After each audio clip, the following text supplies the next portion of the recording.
Welcome to the Charlie Star podcast, where we dive into all things meta, witchy, new age, astrological, alternative, and spiritual.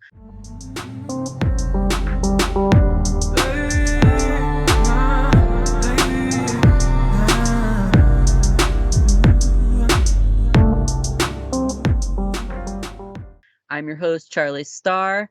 And if you're with us for the first time, welcome. This is our first episode. So thank you so much for tuning in and bear with us while we work out all the kinks. Today with us, we have our special guest star, Nyanda. Why don't you introduce yourself? What I know about you, you're a psychic, you're a medium, and you're a musician. Yes. Oh God, I have to talk about myself. I feel like you kind of encapsulated everything there. Yeah, I guess I would consider myself a little bit of a death worker. I'm a Santa Muerte devotee. So a lot of what You're a what? Say a that one death again. a death worker, I work with the dead. My patron saint is Santa Muerte, so a lot of what you'll see me post about or discuss often has to do with the dead, the other side, the underworld. That's why I was so interested in discussing the astral realm with you, because I'm still very new to a lot of different topics. And of course, anybody that knows Charlie knows that she definitely goes according to what she's intuitively led by. And 10 times out of 10, it's fucking accurate. And actually, that's been my experience with a lot of different things as well. I grew up as a Jehovah's Witness. So the metaphysical world was very much forbidden for me. So as of the past like 2 years or so, I've been doing a lot of studying, a lot of meditating. And here we are trying to figure this shit out.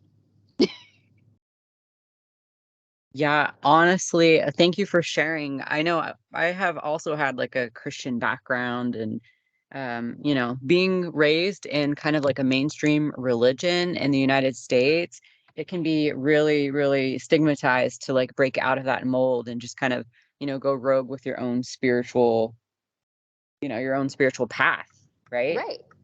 Like, were you like as a child, were you, receiving psychic messages and visions and stuff, or Yes. like Oh my God. Like insane. tell And I us didn't about realize it. I even got warned about the religion I was in when I was a kid, for a while. So, fun fact for a little tangent, me and my dreams are kind of weird. I say weird. I don't think it's weird. I think I'm just realizing. Yes, right there. Yeah.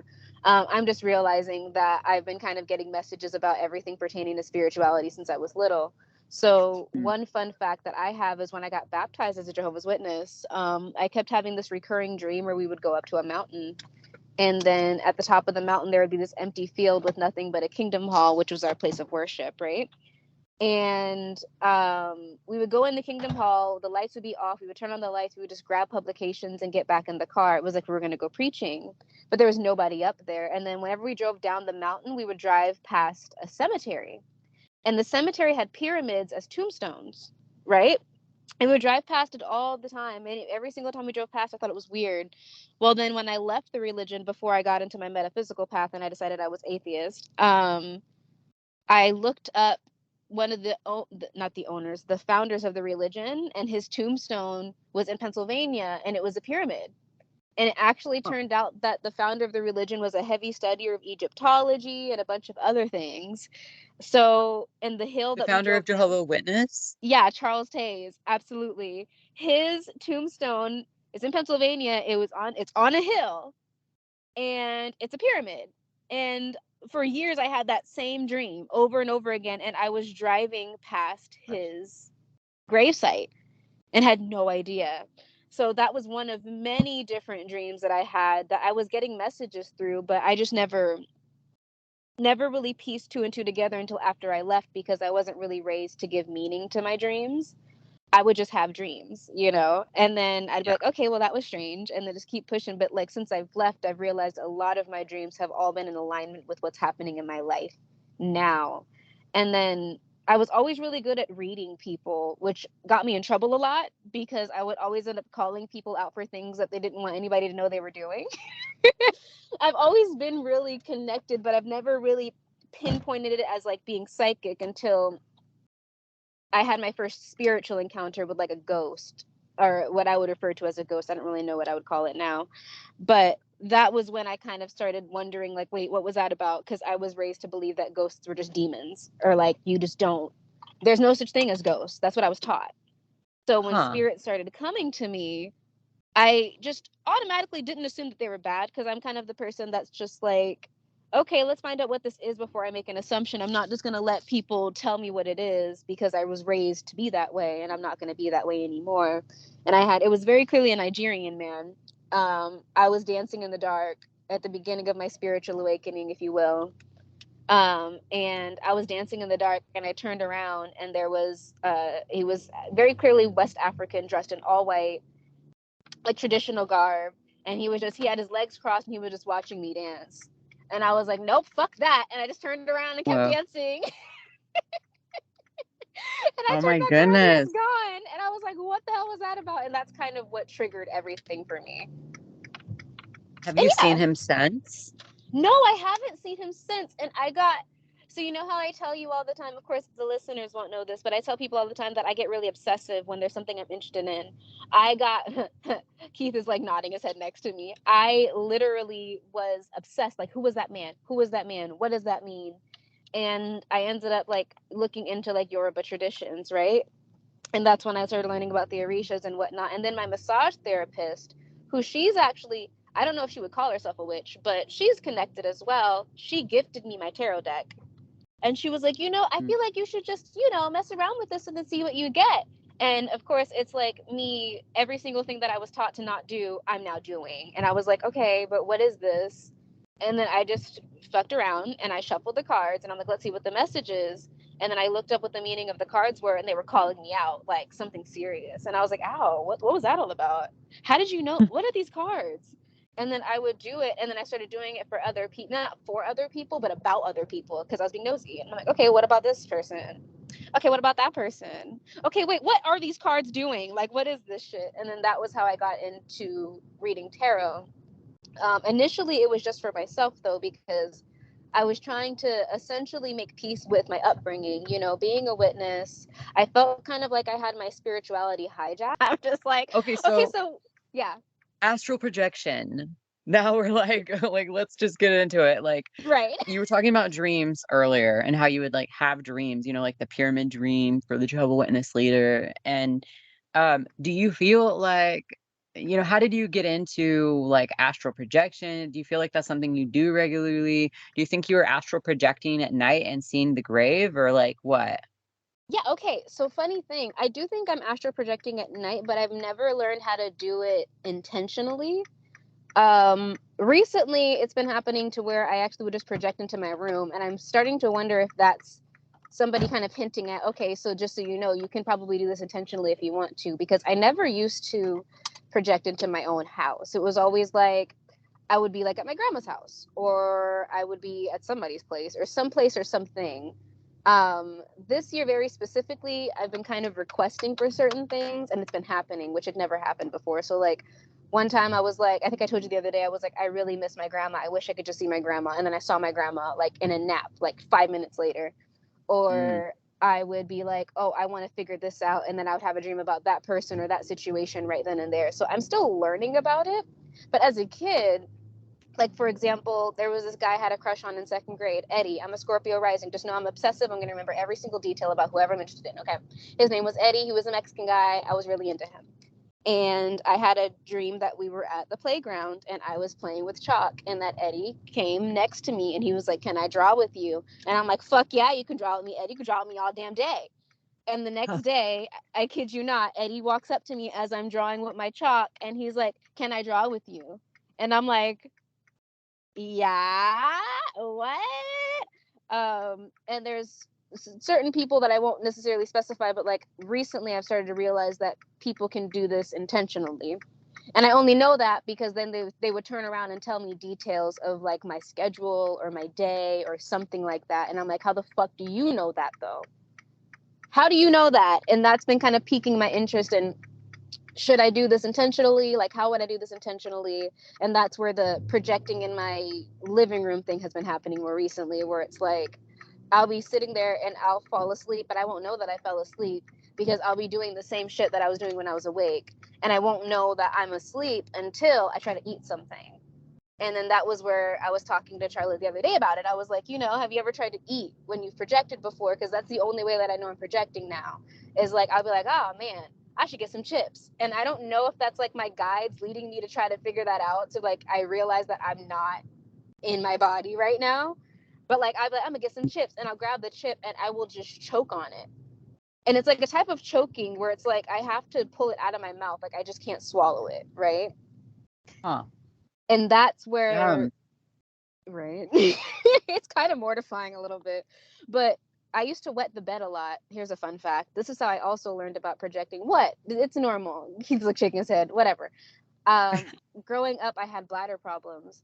And I would wet the bed, and I would notice that in my dreams, I would walk down my great grandma's hallway, and that was the pattern. I would walk down the hallway, and then I would wake up, and the bed was wet, right?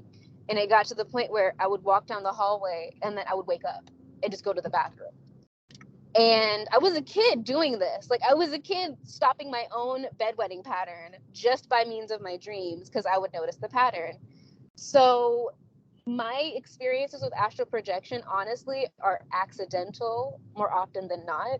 And then I also learned that I could control the dream state at a very young age. So it was like, there would be something that was happening that I just wouldn't like at all. Like a couple weeks ago, I had a dream that I was at a bank, and then people like busted in the bank and started shooting at me like machine guns on some Bonnie and Clyde shit, right? And then I was like, stop, and then time stopped. And then I went and I turned all the bullets around, and then I just left and then snapped again, and then they went all back on the people that were shooting at me. It's stuff like that where I don't actually know what I'm doing. I just know that I can do it. Like one time somebody threw a grenade at me and it got stuck to my fur jacket, and I was with a friend of mine, and in the dream I stopped time again. I was like, okay, this isn't happening, because I couldn't get it off. It was like stuck to my jacket like in The Incredibles, right? So then I like stopped time and threw the jacket off the bridge, and then started time again, and then I heard the blast, but it was under the bridge. So it's like weird shit like that where I actually don't know what I'm doing, but I know that I can do it. And yeah, I don't know. I don't know what the fuck's going on half the time, honestly, but it's fun. Yeah, no, okay, so like, I mean, it's so interesting, astral projection, because like, I also feel like people use that term to describe like things that I'm pretty sure are different. That's Like, a good point. like, somebody will say astral projecting, and they're not like, it doesn't seem like they're traveling on like a similar plane than like the physical plane, right? Because like, Right. there's kind of like some type of like spiritual plane that's like really, really like it's basically like the physical plane, but the spiritual dimension, right? Right. And I think that's like kind of what you're talking about when you're like astral traveling like in your own room, or like when somebody astral travels to like a location that's physical, or like maybe even when people are finding out information about you, if they're astral traveling, it's like they're astral traveling somehow to something that is also physical. They're just on the spiritual dimension of it, right? So then like to me there's that, but then there's also like astral travel where like, and maybe it's not astral travel, but I feel like it's people use the same word for it, where like you're going literally to like a different world. So you're traveling, but is it the same plane? Because it's not the plane that's like connected to like, the physical world, like on Earth. That's funny that you say that. So here's a quick question about astral travel. If somebody has pictures of your living room or of your home, could they use those images? Because we always talk about like visualization and using that in manifestation, right? So Yeah. if, let's say hypothetically speaking, if you were to send somebody pictures, or you showed somebody a video of like your living room, and then they screenshot multiple times what you sent them in the video, could they use those pictures just by memorizing what it looked like to then project it to your home? Hypothetically speaking, I mean, assuming, I guess there's nothing that's not possible when it comes to all of this, right? Like anything is fucking possible. But when you were talking about that, I remembered something that had happened to me. And that's essentially what had happened. Was I sent a video essentially of my nail station, right? And then the person that I sent it to took like 20 screenshots. Like 20 screenshots of just my living room. And then a bunch of weird shit started happening in my house in the physical realm after that. I think so. Like, I absolutely think so. And I think it's because, so like, I've never done that intentionally myself, like taking pictures or tried to memorize a place so that I could astral travel to it. But like, I definitely like have a couple different like sacred places where like I go to meditate or like do witchcraft. And like I know that like my spirit allies have told me like not to share those locations with anybody else, like, Mm-hmm. with like video or taking pictures or like even telling, to some extent, it's like even telling people where it is. Um, I've heard the same so like thing. Okay. yeah. Yeah. I even tried to share like with one friend a certain place. Like, so I have this friend who is in prison, right?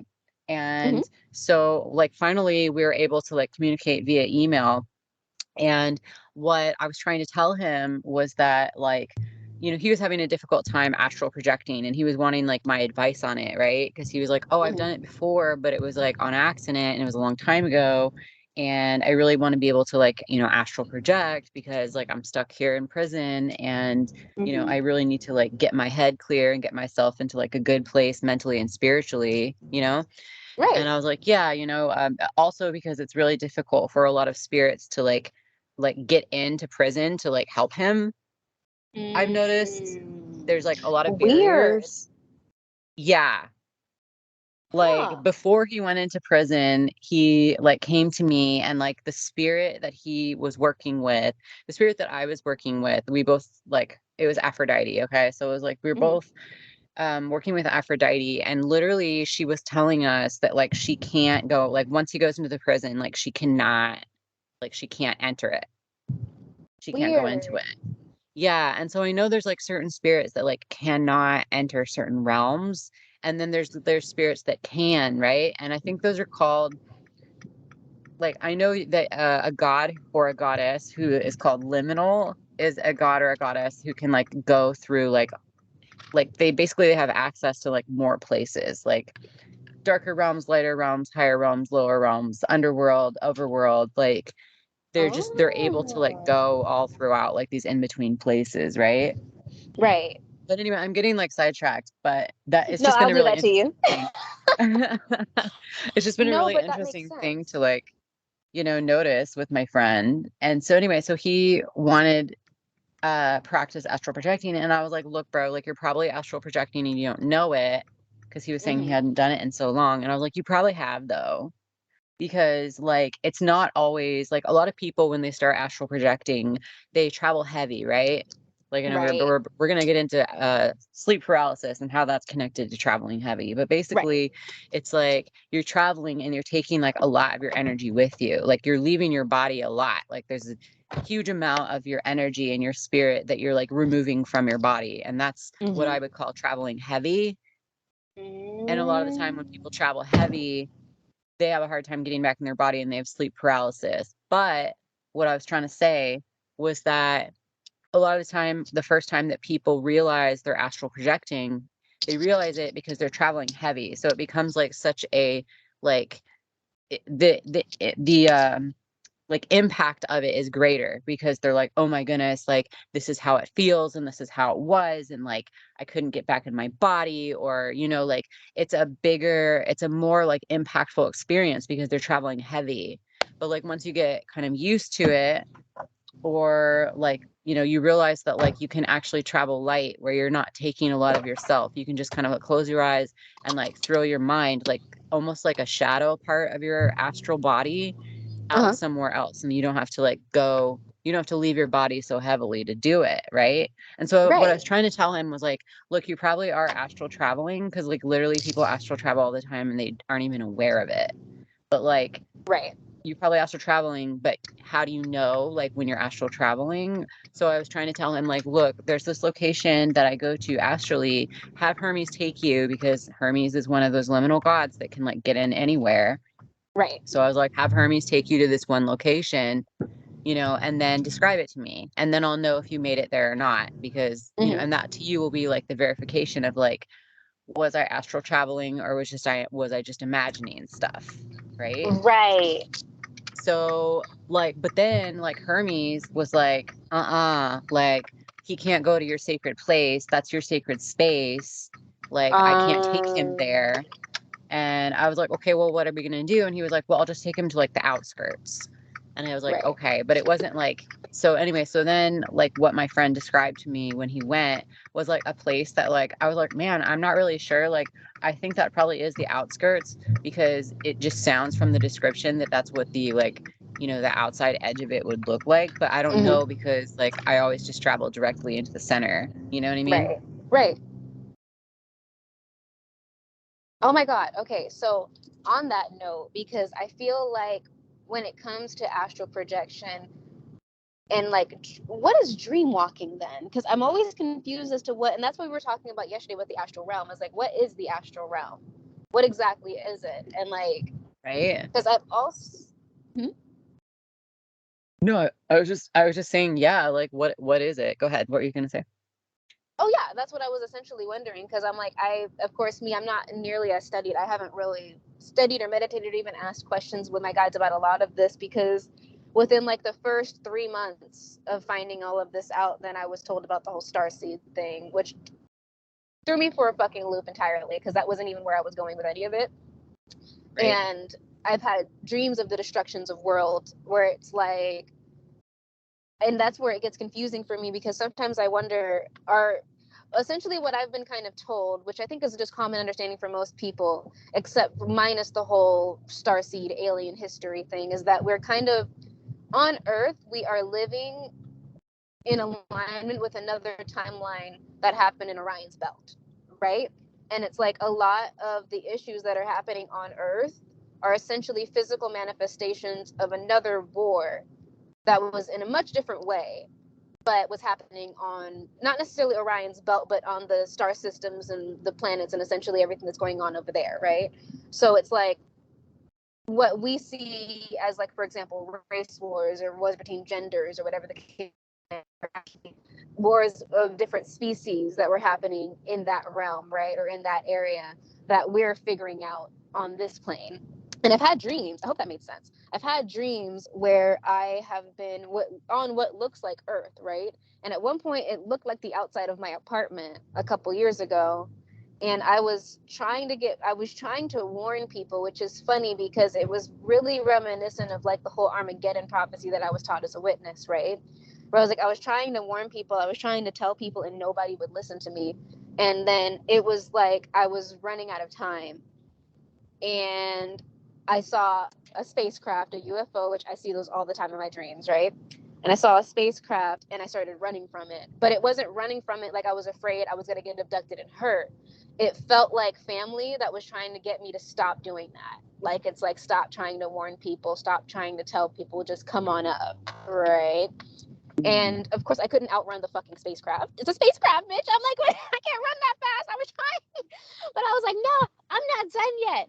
And then I was essentially kind of frozen and taken up anyway, like against my will. But Oh anyways, no. shit sounds crazy all over the place. That's why I'm so scattered with everything I'm trying to learn, because I'm trying to find a system. And I think that now that I'm, I guess, getting closer to my Saturn return, maybe that's the reason why the whole projecting into the living room so frequently is happening, because that's probably what the next step is, right? It's like, okay, so now that we're kind of understanding that we're a little different and there are certain histories and stuff you have to learn and there's certain things that you need to understand, now we're going to start doing the whole opening up the astral projection thing to you, because I do feel like I'm a little bit scared of it. Not because of, I'm the kind of person that I don't just jump into things. Like, I'll study the shit out of it before I even touch it. And I think that that's kind of where I'm kind of approaching now. Here's a question for you. How do you intentionally astral project or project it? How do you intentionally astral project? Okay, right, because like, whoa, so many thoughts. Like, you're describing this dream, right? And honestly, it doesn't sound like you're like where you are when you're sleeping. It sounds like you're somewhere else, but you're somewhere like somewhere specific, somewhere real. I don't know if it's on this earth or like potentially like another planet, right? So Right, like when you think about that, like your body is in bed, but you are somewhere else. Okay? Like your spirit. right, So like I would consider that dream, if especially you're getting the sensations that this is not just like a psychological story that you're like making up as you're sleeping. This is like something that Right. you're actually being shown that's real. Like in my like understanding of it, you're astral projecting right then. But like, are you like, to me, there's like kind of like, and I don't know, like maybe it's not a difference. Maybe it's just a locational thing, but it's kind of like sometimes there's astral projecting where you're like in another world or in another time zone, you know, and you're astral projecting like really far out like that. And then there's a difference of like you're astral projecting like it's like this with this like world that's like parallel to the physical world, right? Because like Right. our physical world is also spiritual. Everything that we touch has a spiritual existence to it, right? Just like your Right. body. So like then when you're talking about like, well, I'm just learning about astral projecting or I'm scared to do it, like I guess what I'm saying is like you're already doing it, you're just doing it like a lot farther away from like what you're doing, what you're doing when you're like in your own living room. It can just be kind of like surreal when you're doing it like in your own living room because it's so close to what happens when you're like in your actual body. And I don't know if it's the same thing and it's a different location or if it's a different thing completely because like one of the like spirits that recently was helping me is like a Kaba Moon, and he's a shaman, right? From like the southern part of Central America, which I was telling you. And he calls like the like when you're, I guess, like what we're saying, astral traveling. He says that the astral plane, like in quotes, he was saying that like to him, this is a combination of the spiritual and the mental plane. You can consider that the astral plane. And when he was like teaching me how to do it like locally, he just called it throwing myself. He didn't call it astral projecting. He was just like, I want you to throw yourself, so it'll be like I throw myself. And now I can kind of do it where like if I throw myself like back home. Like the first when I first started doing it, it was like I throw myself back home, like say I'm not at home and I'll throw myself back at home and I'll be able to know right away that like, my partner's not home Right. or something like that. Or like, and I'm like, okay, well then where is he? And so it is kind of like you start by focusing on the part of it that right? So like I start Right. by focusing on my partner and then I kind of like expand my vision out from there. And then I can see like, oh, he's at the grocery store. He's walking back from the grocery store in the parking lot to his car. He'll probably be home in a few minutes. Like that kind of thing, So that's kind of like how he started showing me how to do it, where it's kind of like you do anchor yourself to, a part. If you're if you're going somewhere locally that physically exists like near you, you can anchor yourself to like what you know of the place that you're wanting, and then you just kind of like expand your vision out from there, and you'll get at least I get like a sensation of um like the most of the time I'll do it to see whether somebody is in a location. Like, oh, like the other day I tried to travel to my friend's apartment because I was considering going over there, but then when I threw myself into their apartment, I saw that they weren't there. So I was like, okay, well, I'm not going to go by. I'm not going to go stop by because they're not even there. Right. Okay. So essentially when I was a kid, then it sounds like I was projecting in that dream where I would walk down the hall, because in the hall room was the bathroom. And it was like I would be walking to the bathroom to go to the bathroom. And then I would go to Yeah. the bathroom in the dream, and then I'd wake up and the bed would be wet. Yeah. And then okay, that makes sense. That's weird. I like it. Yeah. It's creepy. But you're literally doing it already. Like my I know. partner, sometimes he'll astral project down the hall, Oh my gosh. Well, you know what's funny is like I'm thinking when about he's it. asleep. Is that one time I said to my guys, I'm like, a couple times, and I haven't said it as often now. I need to go back and do it again. But one time I told them, I was like, I just want to see y'all, like, where y'all at? And I didn't see them. And mind you, I don't see them often. I've seen them in the physical realm. And when I say I've seen them in the physical realm, that was that one thing I told you about the other day that I'm not going to talk about on here. But but what was funny is that I had a dream at my great grandma's old house, and this is when she was still alive. Which is weird that all of this shit happens at my great grandma's house, right? But essentially, I was in the living room and I looked out the window because a massive spacecraft landed in front of in the front yard, or it was like across the street or some shit like that. And then people were walking in and out of it. And then I was like, they were like, oh, don't you want to go inside? You said you wanted to see. And I was like, nah, I'm good. I was like, no, I'm cool off that. That's all I needed to know. But it's funny because since my grandma's died, a lot of this shit has happened. Sorry, baby. A lot of the shit has happened. And that's why her connection to it, because I've also kind of been told when it comes to the whole Starseed thing, it is very much physical as it is spiritual. That was something that was hard for me to kind of understand, because I'm like, how can this be physical? Not to say anything is impossible, but then I was told that there's features of people. You can tell when you look at their physical features what their lineage is, or where they're from, or things of that nature, right? That was weird for me. Oh my gosh. Pardon? No, go ahead. I'm putting something together. I'll share it when you're done sharing the. Okay, so essentially I started noticing it, and then somebody told me, because she was one too, she was like, you look like you're a hybrid. And I was like, girl, you sound crazy.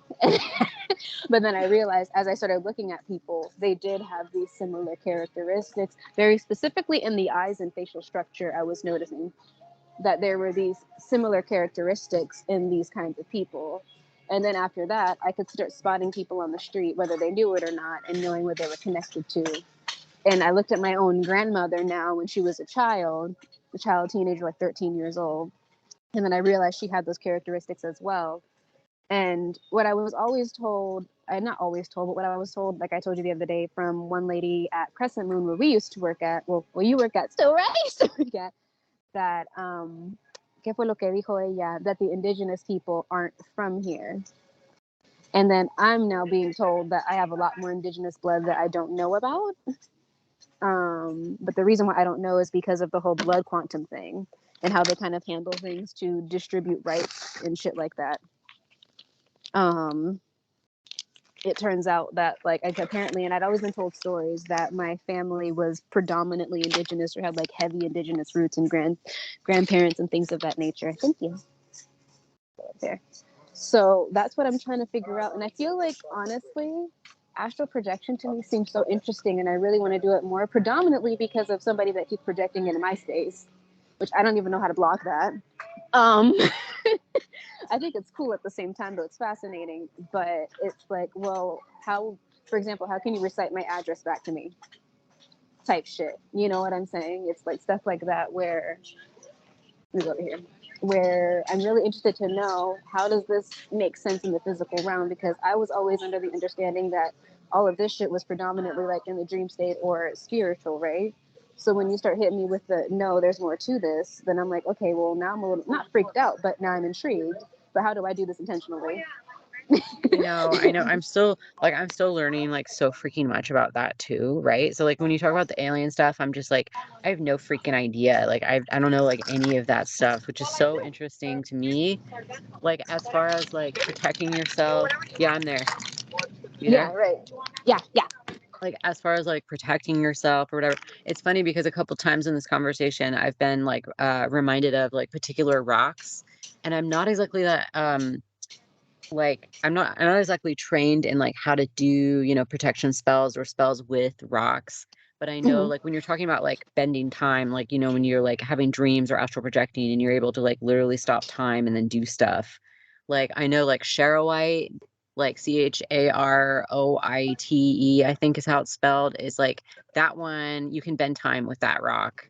And then like Howlite would protect you from people being able to astral travel to you and get information about you. I'm not exactly sure how to use it, but I do know that like Howlite is one of those stones that like it creates like a haze around your aura so that people can't like see where you are and like identify where you're at. And then like the whole thing about like, so honestly, like I have both of those stones, but I am not trained in like how to use them. I haven't gotten that far, but I would, I know you can use stuff like that. And then as far as when you're talking about like all the, the alien stuff, the Starseed stuff is like physical as well as spiritual. Like one thing that, Zeus told me was that like he said that nothing that is real does not exist on all planes. So like basically what he's saying is that like if it's real, it's physical. If it's physical, it exists on the spiritual plane as well. And, you know, you could say like also the mental plane, also the emotional plane. Like something that's real exists as like a strand across like the continuum of infinity, and it's going to touch like all the planes, like all the dimensions. So if something is not like exist on if it only exists on one plane, it's not real. Oh. I don't know. That's the way that he explained it to me. But like it was funny because he was kind of using it to like discredit a particular deity, which I won't name. I think I know you're talking But about. he was saying that this deity does not exist physically. They only exist as like a leech. So like the deity will like latch on to like people because they don't have their own physical existence. Like Zeus does, right? Because Right. he's Jupiter, he's the planet. Right. So he has like he exists physically, but it's just so strange to us, right? Because like the way that Zeus is physically is so different than the way Zeus is spiritually. Mm-hmm. Um, Right. you know, I mean, there actually are like a lot of like crossovers. Like there's things you can learn about it, you know, some physical embodiment spirit by noticing how they exist in the physical world. For example, you know, Jupiter is so big that it like absorbs, you know, meteorites and Right. asteroids that would otherwise kill the planet Earth. So you can understand, like you can learn from that like the spirit of Jupiter is like a protective spirit, right? Right. But you know, anyway, like I just find it so interesting. You know, you're talking about aliens, and it's kind of like, okay, yeah, so like, you know, aliens, but they exist only on a certain plane. It's like, no, of course, they have to exist across all spectrums. Damn, so that makes a lot of sense. Okay, so I'm not as crazy as I be feeling like sometimes. But it's just weird because then like, and that's the hard part with like the whole Starseed thing is like, it's not as common because back in 2020 or 2021, I was kind of advised, that was fun. I was kind of advised not to trust people that called themselves Starseeds for a while. They were kind of like, because they were essentially saying that people were going to use that title to try to reinstill fundamentalist ideals that essentially were associated with another deity that was trying to keep themselves in existence, right? So it was like essentially they were going to try to push these ideals under the Starseed belt or the Starseed umbrella, right? Because it was something that people would consider trendy. Because obviously, if we're starting to actually acknowledge that there's different dimensions, like not only amongst the people, but like in the mainstream media, for example, you can kind of see that they're kind of hinting at certain things with certain movies and TV shows and whatnot. They kind of told me that not to trust people that considered themselves or referred to themselves as Starseeds for a little bit because they wanted for essentially for the hype to die off because there was an awakening happening with lots of people that actually were Starseeds, but it was not nearly as numerous as they would have you believe as then. And the reason why was because they were essentially saying that this entity was using that belief system to try to reinstill the beliefs that kept them alive or kept them in existence amongst the people. So they were like, oh, my bad. Oh, okay. So I was like, when they told me that, it made a lot more sense because I did notice. I'm like, why are people talking about this like it's a cult, essentially like a cult? It was sounding really culty, especially when it came to like, oh, the 5D ascension and blah, blah, blah, blah, right? And I was like, okay, but this sounds very. Not only does it sound very like, what's the word I'm looking for? It didn't sound legit in the sense of why are you talking about 5D ascension when we live in the 3D predominant? The majority of our time we spend in the 3D, right? And it was kind of giving me, and when people would talk about it, they would talk about it essentially like they were some sort of higher level entity that was living on Earth. And that they were beyond needing to do A, B, and C, and beyond needing to do 1, 2, and 3, and then they were kind of they were making it into like a cult thing. It was giving purple Kool-Aid, you know. And I was like, Superiority. yes, and it was very funny to see when they gave me that warning that they were like, don't trust many people that are talking about this right now. And I did notice a lot of the people that were talking about it kind of quieted down, or they're just not as loud or as frequent, or maybe I just don't see them anymore. I don't know. But Yeah. because So sorry. I was just gonna say, like, so for our audience, like, how would you describe, like, to somebody who doesn't know, what is a starseed, what is the 5D? What is a starseed and what is a 5D? Can you tell So us? the 5D, I can't exactly tell you because I'm still figuring that part out. I don't know if it has as much importance as I think people tried to make it appear to be. But being a starseed essentially is, how do I even word that? So essentially, being a starseed, from my current understanding, is that you are an incarnation of a past species that would be considered extraterrestrial from a human's perspective or from the earthly perspective. It's not to say that you're not human. And maybe you could be hybridized with some other kind of DNA or something like that, because there is some discussion about O negative bloodlines or blood types, and that being, because essentially, according to science, nobody knows where that bloodline came from. And back in the day, they called that the blood of the gods. Now, a lot of people in my family are O negative, right? And it's not to say only O negative. I think it's the negative part in general. They don't know where that part of the bloodline or blood group, whatever the fuck you want to call it, came from. So I'm still blood type. Ay, gracias. Okay, whatever. That blood type came from, right? So I have heard a lot about that. There are specific communities in the world that predominantly have that blood type. I've also been kind of told from my guides, I don't know, I'm kind of getting until I shouldn't say this, but certain atrocities that happened in human history were to try to wipe out starseeds. So it's like when you hear of certain ethnic groups being targeted very specifically, like martyred, killed, like sabotaged, everything of that nature, it was essentially to try to get rid of the starseeds of a specific lineage because they were known to be in that bloodline. And then when you listen to their legends, if you can find them, that's a big part of it. If you can even find them, because one of the other things that they did was they got rid of the documents, got rid of the spiritual texts, got rid of all of that. If you actually find them, you'll hear stories of people, for example, mermaids, right? Or the mermaids are a big example, right?